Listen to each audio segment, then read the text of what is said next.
My name is Peter Joseph. I am currently the de facto founder of an organization called the Zeitgeist Movement, which is seeking to alter the current cultural climate, if you will, into something that could be considered actually sustainable for not just one nation or class, but all the world's people.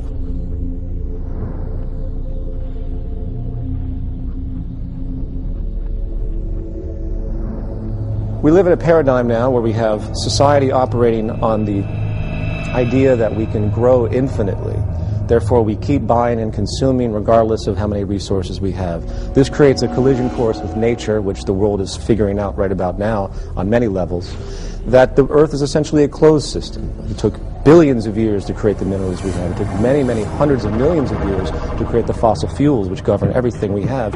And amazingly enough, we've created this system where we're using all of our resources to create the economic growth required to sustain employment and everything else.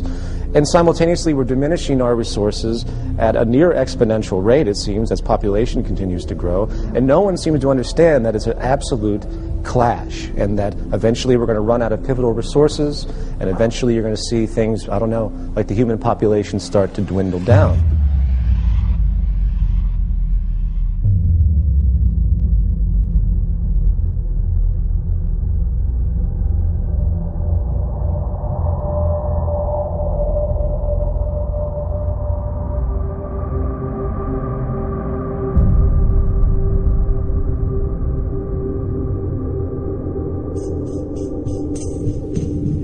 My name is Jacques Fresco, and I'm going to present the concept of the Venus Project.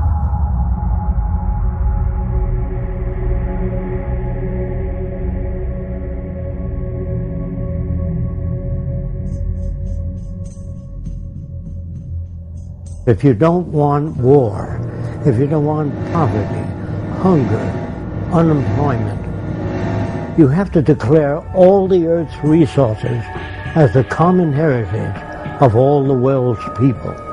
All the artificial boundaries have to be removed so that people can travel anywhere. It has to be a global society. There are many people that feel, well, let's develop each country.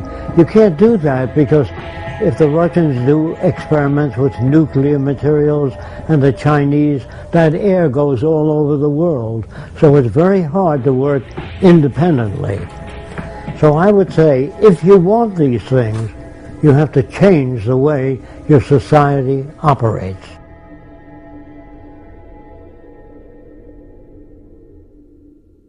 We believe here at the Venus Project, we are not civilized yet. As long as you have armies, navies, prisons, police, we are not civilized. No nation is civilized. Being civilized is an ongoing process. The more we learn, the more we know about the environment and human relations, the more we're able to deal with the problems. If we fail to do that, we won't be able to solve problems. If we go with traditional values, we won't be able to solve problems. All of these pump primers do not work. There's always been wars. The wars have continued to get worse, even though the universities today have the most sophisticated equipment in the science labs, the architectural labs, all the labs, and the wars are getting worse. The explosives are getting worse. Since the atom bomb, the explosive power is much worse. So there's something definitely wrong with all cultures. When I say wrong, I mean that the system doesn't work. Now, to talk about a system that does work is a little foreign to our habits of thought, so I'm going to try to explain how we make decisions. Actually, we don't make decisions, we arrive at them. The only way a real society can operate, period, is in a steady state economy, meaning you don't have the mechanism of constantly needing to do anything other than being sustainable in your everyday living and having society recognize the attributes of sustainability rich are required. That's the value system orientation needed to create a stable society. As a brief extension of this, we live in a materialistic culture. We live in a culture that's predicated on inferiority and people thinking that they need more and more and more because of many reasons, because of someone else having more, status-oriented issues, so on and so forth.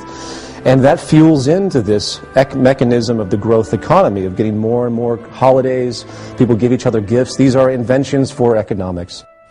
As long as we use money and the bottom line is profit, then those who control the money are able to make the laws in their favor. And that means that they really don't care about people. They care about wealth, property, and power when that is the main incentive.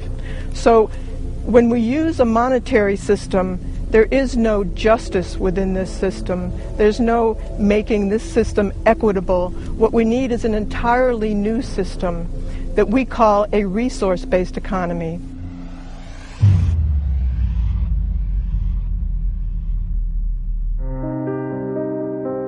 In regard to social operation and how to create a new society, or better yet, just to say to create any society that would be sustainable and efficient, there's really an empirical train of thought, if you will, of how to do that. First of all, you have to think about what the human being actually needs.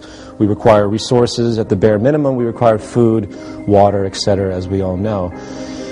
Therefore, resources become the most paramount subject. Resources, in fact, should be the foundation of any economic structure. So what do? If you consider that the Earth is a closed, finite system?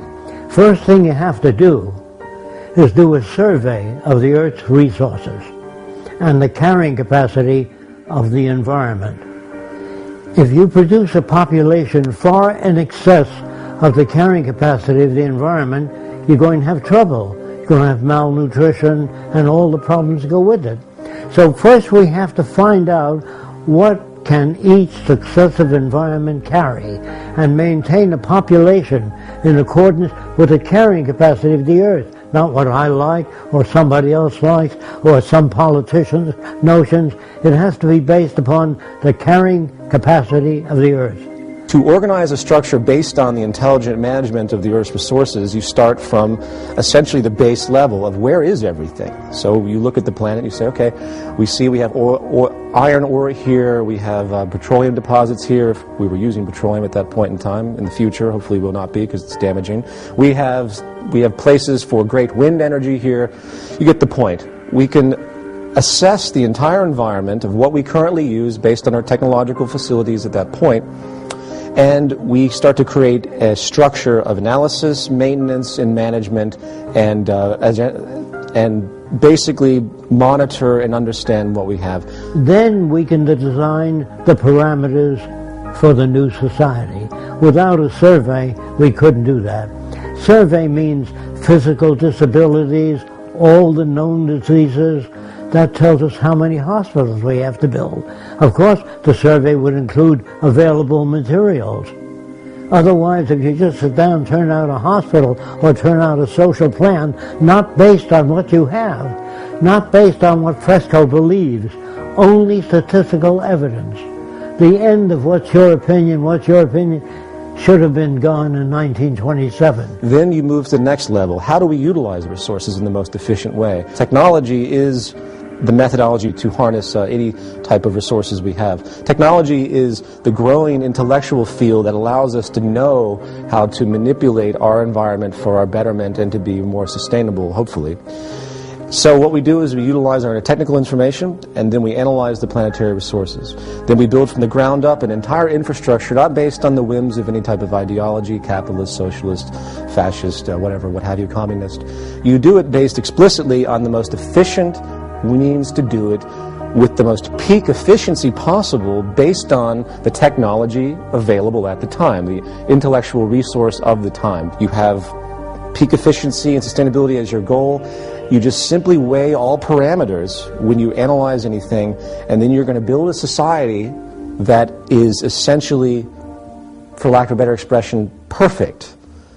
It's not perfect at all, because things are going to constantly change, but it's the best you can do at that point in time, which I think would be a variance of perfection.